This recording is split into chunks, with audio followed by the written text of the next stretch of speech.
Abraham લિંકનને શાળાના આચાર્યને પત્ર લખેલો. અત્યારે જે મૂલ્યલક્ષી શિક્ષણની વાત થઈ રહી છે એ મૂલ્યલક્ષી શિક્ષણ વિશેની વાત અબ્રાહમ લિંકનજીનો અવસાન જ તે 1865માં થયું હતું. એ પહેલાંની એમણે જે વાત કરી છે એના વિશે આજે વાત કરવી છે. અબ્રાહમ લિંકન એ અમેરિકાના 16મા રાષ્ટ્રપતિ હતા. દરેક પિતા ઈચ્છે છે કે તેમનું સંતાન શ્રેષ્ઠ બને, નામના કમાય, ઉત્કૃષ્ટ કામગીરી હાંસલ કરે અને એક સારી વ્યક્તિ બને.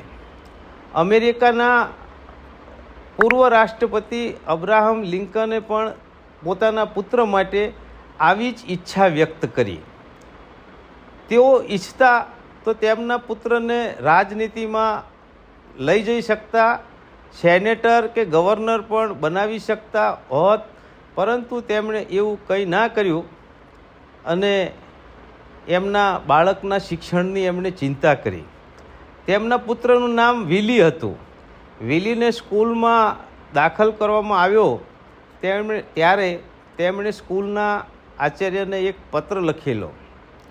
તેમાં તેમણે એ વાતોનો ઉલ્લેખ કર્યો છે કે તે તેમના પુત્રને શીખવવામાં, તેને શિક્ષણ આપવામાં કેવી મૂલ્યલક્ષી શિક્ષણની વાતો શીખવાડે એની વાત કરી છે. એમનો એ પત્ર છે એ આખી દુનિયા માટે એક ઐતિહાસિક દસ્તાવેજ છે. એ પત્રનું હું વાંચન કરું છું, જેને આપ સૌ આપના ગ્રુપની મિટિંગમાં એ વિડીયોને રજૂ કરી અને પણ સંભળાવી શકો છો કે વાલીને પણ સંભળાવી શકો છો. સન્માનનીય સર, આજે મારા દીકરાનો સ્કૂલમાં પહેલો દિવસ છે. દુનિયાથી તે અજાણ્યો છે.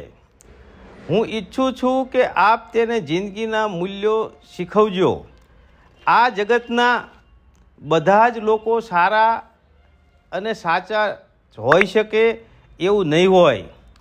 આ વાત એણે શીખવી પડશે. હું ઈચ્છું છું કે તેને એ વાત શીખો કે દુનિયાના સૌથી ખરાબ માનવી પાસે પણ સારું અને પવિત્ર હૃદય હોય છે. દરેક દુશ્મનની ભીતર પણ એક સારા દોસ્ત બનવાની અનંત સંભાવનાઓ છુપાયેલી હોય છે. હું જાણું છું કે આ વાત શીખવવામાં તેને સમય લાગશે, છતાંય મને લાગે છે કે આ તેને શીખવજો કે મહેનતથી કમાયેલો 1 રૂપિયો રસ્તા ઉપરથી મળી આવેલા 5 રૂપિયા કરતાં વધુ મૂલ્યવાન છે. આપ તેને શીખવો કે બીજા લોકો પ્રત્યેની ઈર્ષ્યાની ભાવના તે કાયમ માટે મનમાંથી કાઢી નાખે. આપ એને એ પણ શીખવો ખુલીને હસતી વખતે પણ શાલીનતાથી વર્તવું અત્યંત જરૂરી છે. આપ એને પુસ્તકો વાંચવાનું કહેજો, પરંતુ તેની સાથે આકાશમાં ઉડતા પક્ષીઓ, ફૂલો પર ઉડાઉડ કરતા પતંગિયાને નિરખવાની અને કુદરતની અનુભૂતિ કરવી પણ જરૂરી છે. મારું માનવું છે કે સારી જિંદગી માટે આ બધું જરૂરી છે. આપ એને એ પણ શીખો કે ચોરી કરીને કે કોઈની નકલ કરીને પરીક્ષામાં પાસ થવા કરતાં નાપાસ થઈ જવું વધુ સારું છે. પોતાની સાચી વાતને વળગી રહેવાનો હુનર હોવો જોઈએ. પછી બીજા ભલે એને ખોટું કહેતા રહે. દયાળુ લોકો સાથે પ્રેમથી વર્તવું અને ખરાબ લોકો સાથે સખ્તાઈ કરવી પણ જરૂરી છે. એ વાત પણ એને શીખવજો. બાળકને બીજા લોકોની તમામ વાત સાંભળ્યા બાદ તેને કામની વાત કઈ છે તે પસંદ કરતાં એને આવડવું જોઈએ. એને એ પણ શીખવજો કે બીજા લોકોને ડરાવવા કે ધમકાવવા તે સારી વાત નથી. આ બધાથી એ દૂર રહેવું જોઈએ. આપ તેને એ વાત પણ સમજાવજો કે નિરાશાને ખુશીમાં કેવી રીતે બદલી શકાય છે. એને એ વાત પણ શીખવજો કે જ્યારે પણ તેને રડવાનું મન થાય ત્યારે રડી લેવામાં કોઈ જ શરમ ના અનુભવે. હું માનું છું પોતાના પર ભરોસો હોવો જોઈએ અને બીજાઓ પર વિશ્વાસ પણ હોવો જોઈએ.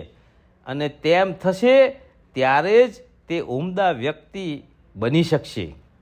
કહેજો કે સફળતા પામવા માટે આખું આકાશ તારું છે. આ બધી વાતોમાંથી જેટલું પણ આપ તેને શીખવી શકો તેટલું તેનું ભવિષ્ય ઉજળું હશે. અત્યારે તો એ બહુ નાનો છે અને વહાલો પણ છે. લિખિતન આપનો અબ્રાહમ લિંકન. અબ્રાહમ લિંકનની વાતો આજે પણ એટલી જ પ્રસ્તુત છે. બાળકોને સૌથી વધારે મૂલ્યલક્ષી શિક્ષણની સાથે શારીરિક સ્વાસ્થ્યની પણ જરૂરિયાત છે, ત્યારે શિક્ષણની આવશ્યકતાની અંદર એ બધી બાબતો સમાવિષ્ટ થાય એવું આપણે ઈચ્છીએ છીએ. આજે શિક્ષણ વિશેનો આ પ્રથમ વિડીયો છે. એમાં આપણે બાળકના પ્રવેશ સાથે અબ્રાહમ લિંકનજીને યાદ કરી અને શરૂઆત કરીએ છીએ. મિત્રો, આપ સૌ મારા વિડીયોને કોમેન્ટ કરજો, લાઈક કરજો અને સબસ્ક્રાઈબ તો જરૂર કરજો.